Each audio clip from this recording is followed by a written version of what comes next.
Police बल की मौजूदगी है। सरस्वती नगर इलाके का ये मामला बताया गया है। बवाल देखने को मिला है जहां पर एक व्यक्ति को थप्पड़ मारे गए हैं और यहाँ धर्मांतरण कराया जा रहा था। बड़ी तादाद पे हिंदूवादी संगठन के लोग यहाँ पे मौजूद हैं और ये जो बस देख सकते हैं उससे पहले ये तस्वीर देखिए कि ये अंदर से ये लोग निकल रहे हैं और बाहर जय मंदिर के ठीक बगल वाला जो कमरा है, मकान है, वहां जो आरोप लगाया जा रहा है कि बड़े पैमाने पे धर्मांतरण का खेल चल रहा था, हिंदुओं को कहीं फुसला करके उनके धर्म को परिवर्तित करने की कोशिश यहाँ पे की जा रही थी। फिलहाल अब पुलिस इन तमाम लोगों समस्त को प्रभु जीशु ख्रीष्टर मधुमय नाम आंतरिक नमस्कार। ख्रीष्टर प्रिय भाई और भौणी मैंने यही वीडियो माध्यम आपण मानक गोटे खबर मु देवाई चाहूँगी जोटा कि एक दुखदायक खबर अटे। पुणी थे ख्रीष्टियान ताड़ना देखा मिली छत्तीसगढ़ में। यहाँ हूँ छत्तीसगढ़ घटना। पुलिस पाखे अच्छी तथा पुलिस किसी एक्शन नौ ना किसी करूना। आपण तो निहाती जानी जे आमर ख्रीष्टियान भाई एवं भौणी मान प्रति वर्तमान को भाव में समान को टर्चर कराऊँच, समान को अटैक कराऊँच, समान को घर को कि भाव में भांगी दिखाऊँच, समान चर्च को जलई दि जाऊँच। ए समस्त विषय करुँच ख्रीष्टान विरोधी माने एवं सामिल अच्छा आरएसएस एवं बजरंग दल माने जो माने कि यही विधर्म काम गुड़िक मान करुँच। तेरे प्रिय बंधुगण, ख्रीष्टान प्रिय भाई और भौणी मैंने यहाँ दुखर खबर अटे। कहीं गोटे जगार जिते प्रभु जीशुख्रीष्ट नाम प्रचार चले, माने जितेबाला विश्वासी मान गहन में कौन सी पाद्री कि कौन सी परमेश्वर दास आसिक जितेबाला से प्रचार करती सेतबले अनेक ख्रीष्टियान विरोधी माने या धरी नियंती जे एमान धर्म परिवर्तन कर देइछन्ति बोले।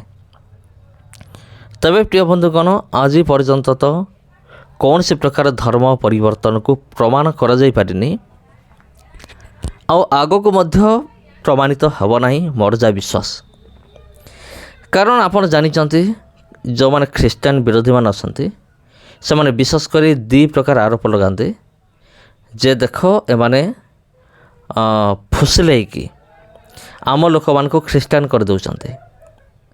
अनेक लोग कहते ख्रीष्टान विरोधी मान देख एमाने टंका पैसार प्रलोभन देखी एमाने ख्रीष्टान कर दौरान। तबे प्रिय बंधुगण, फुसले कि बोली कहते। तबे मोर समान को गोटे प्रश्न, तुमर जो ये हिंदू धर्म अच्छी से कौन एत दुर्बल? मत गोटे कथा कह, तुमर जो हिंदू धर्म एत दुर्बल जे सामान्य टिके टंका देखिकी तुम्हें परिवर्तन हो जाउछ, निज धर्म को छाड़ी दौच। अनेक कहते चाउल बस्ता पाई तुम्हें धर्म परिवर्तन करुछ। तुम धर्म कौन एत दुर्बल होइछि? चाउल बस्ता देखु देखु तुम्हें निज धर्म को छाड़ी दौच। माने मोर कहया कथा होछि एथिरो जना पड़ुछि जे तुमर हिंदू धर्मर दम केते एथिरो जना पड़ुछि। ए सब कथा अवश्य मु कहया पई मु चाहेनी, किंतु ए समस्त घटना देखिक मु बाध्य होछि कहया पई।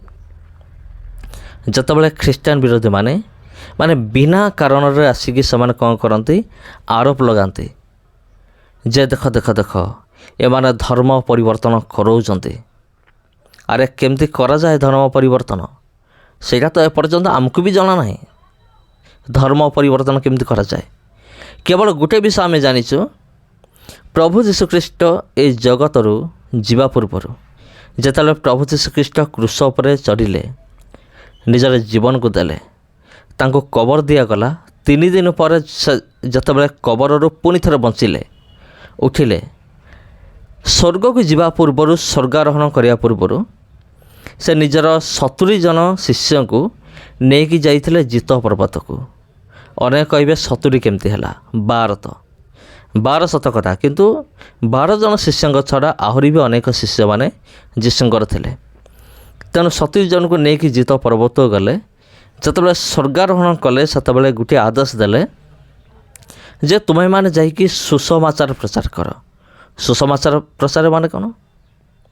प्रभु श्रीकृष्ण ए जगत को आसिले क्रूस पर हत हेले मानव जातिर पाप को से बहिले क्रूस पर सारा जगत को उद्धार कले पापर परित्राण कले आ कबर साई हेले 3 दिन पर मृत्यु पुनरुत्थित हेले आउ थे आसुँच सांगे नहीं कि जी आम मान को जो मैंने विश्वास करते यहाँ हूँ सुसमाचार आमे केवल यही सुसमाचार आम प्रचार करूँ आम कौन से रूप से धर्म परिवर्तन आम करूना आम करूँ कि करूँ ना आम केवल यही सुसमाचार प्रचार करूँ पुणी प्रभु जीशु कहले तुम्हें मैंने शिष्य कर आम क्यों मान को शिष्य करूँ कौन सी हिंदू कि कौन सी मुस्लिम को नुहे कौन सी विजाति के नुहे आम शिष्य करूँ से को जो मैंने प्रभु जीशु ख्रीष्ट को ऑलरेडी जानी आम से आम शिष्य करूँ से जम जाइकी प्रभु जीशु ख्रीष्ट यही सुसमाचार को प्रचार करेंगे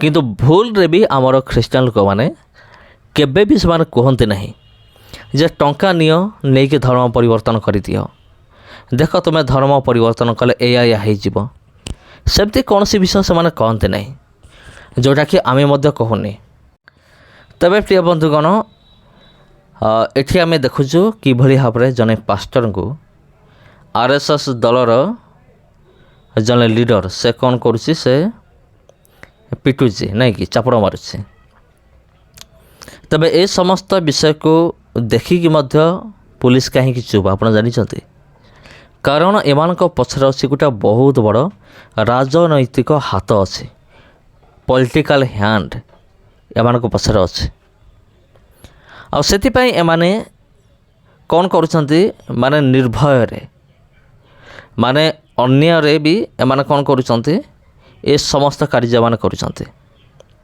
कारण एमान पछरे पॉलिटिकल हाथ अच्छे आउ जोटा कि छत्तीसगढ़ बहुत होचे आउ मु जाइଥିଲି छत्तीसगढ़ सेठाकार पास्टर मैंने कहते जे से माने प्रतिदिन गोटे गोटे चर्च गोटे गोटे पास्टर को से टार्गेट करुँच प्रतिदिन तबे प्रिय बंधुगण ए समस्त को लेकिन आपण कौन भावुं कमेंट करने को भूलें ना समस्त को प्रभु जीशु ख्रीष्ट मधुमय नाम मोर आंतरिक नमस्कार आज ये पुणी थे भेट आपण सहित आउ गोटे भिडियो आउ गोटे अध्याय नमस्कार।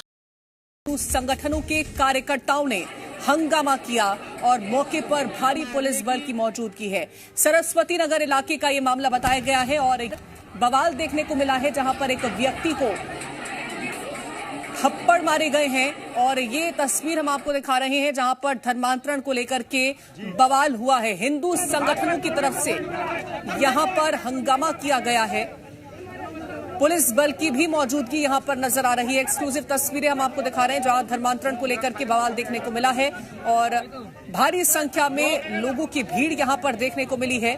हिंदू संगठन के कार्यकर्ता यहां पर पहुंचे हैं, उनकी तरफ से हंगामा भी किया गया है। कुछ लोगों को भी पुलिस ने यहां पकड़ा है। तो धर्मांतरण को लेकर के बवाल देखने को मिल रहा है। रायपुर से ये जानकारी निकल के सामने आई है जहां कोटा इलाके में ये धर्मांतरण को लेकर के बवाल हुआ है। हिंदू संगठन के कार्यकर्ताओं ने हंगामा किया और मौके पर भारी पुलिस बल मौजूद है। सरस्वती नगर इलाका ये बताया गया है।